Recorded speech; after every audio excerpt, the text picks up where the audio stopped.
नमस्कार दोस्तों, मैं रोशन। दोस्तों, आज संविधान दिवस है, मतलब कॉन्स्टिट्यूशन डे।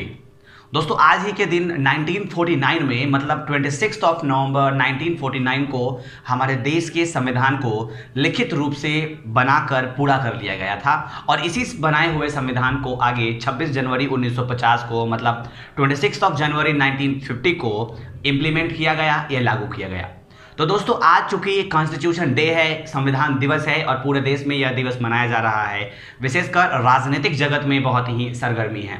तो ऐसे में इस कॉन्स्टिट्यूशन डे के अवसर पर दोस्तों आज के इस वीडियो में हम यह चर्चा करते हैं कि जिस संविधान को एक सफल और एक लाइविंग डॉक्यूमेंट या फिर एक जीवंत दस्तावेज कहा जाता है, आखिर में इस संविधान की विशेषताएं क्या है और हमारे देश का संविधान जो है वो कितना सफल रहा है, कितना सक्सेसफुल रहा है अपने उद्देश्यों को प्राप्त करने में। तो दोस्तों, आइए हम इस बात पर चर्चा करते हैं कि आखिर इस देश जिसकी संविधान को बनाए हुए और लागू हुए लगभग 70 से 71 साल हो चुके हैं, उस देश का संविधान कितना सक्सेसफुल या कितना ज़्यादा सफल रहा है और कितना ज़्यादा अपने उद्देश्यों को पूरा करने में सफल रहा है।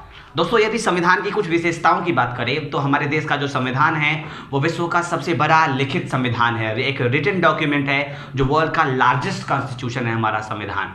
इस संविधान की जो बहुत सारी ऐसी विशेषताएं हैं, जैसे कि हमारा संविधान एक इंडिपेंडेंट जुडिशियरी की मतलब एक स्वतंत्र न्यायपालिका की स्थापना करता है, हमें मौलिक अधिकार देता है, हमें फंडामेंटल राइट देता है, उसके साथ साथ कुछ फंडामेंटल ड्यूटीज़ या मौलिक कर्तव्य भी देता है।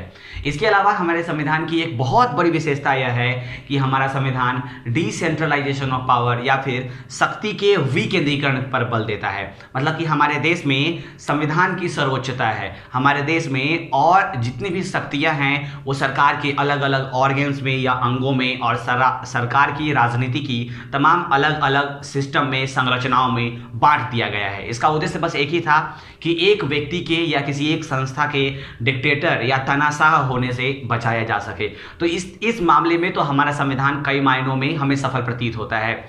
इसके साथ साथ हमारे जो ये संविधान है वो लोगों को कई प्रकार की मौलिक अधिकार देता है, चाहे वो समानता का हो, स्वतंत्रता का हो, चाहे वो उनको धर्म चुनने का अधिकार हो। ये तमाम तरीके के अधिकार हमारा संविधान हमें देता है। और हमारा संविधान एक ऐसा अधिकार भी देता है जिसके तहत हम सीधा सर्वोच्च न्यायालय या उच्च न्यायालय तक पहुंचकर अपने मौलिक अधिकारों की सुरक्षा की बात कर सकते हैं। तो दोस्तों, ये तो कुछ लिखित प्रावधान है, सामान्य प्रावधान है, लेकिन क्या हमारा संविधान 70 साल या 7 दशक 7 डेकेड्स बीत जाने के बाद भी लोगों की उन एस्पिरेशंस को, लोगों के उन आकांक्षाओं को, इच्छाओं को कितना हद तक पूरा कर पाया है?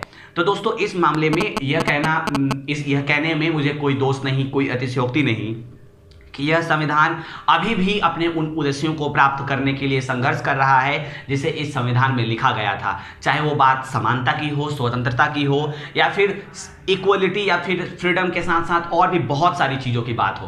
क्या आज हमारे समाज में जातिगत आधार पर भेदभाव देखने को नहीं मिलता? क्या आज दलितों के साथ, एससी के साथ, शेड्यूल ट्राइब, शेड्यूल कास्ट लोगों के साथ क्या भेदभाव नहीं हो रहा है? क्या उनको राइट टू इक्वलिटी मिल चुका है? क्या आज हमारे समाज में महिलाएं बिल्कुल बराबरी के साथ कंधा मिलाकर कार्य कर पा रही हैं? नहीं।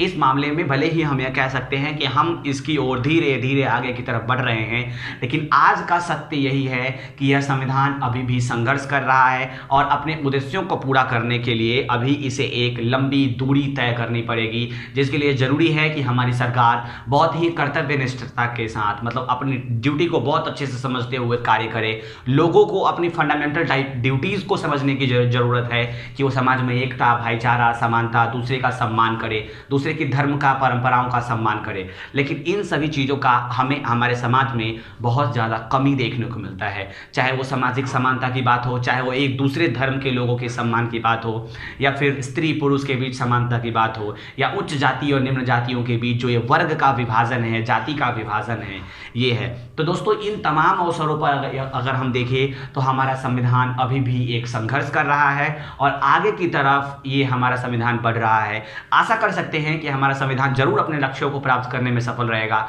लेकिन आज की हकीकत यही है कि हमारा संविधान अभी तक आज 7 दशक बीत जाने के बावजूद भी अपने स्पष्ट उद्देश्यों को नहीं प्राप्त कर पाया है, जिन उद्देश्यों को ध्यान में रखते हुए हमारे इस संविधान की रचना की गई थी या हमारे संविधान को बनाया गया था।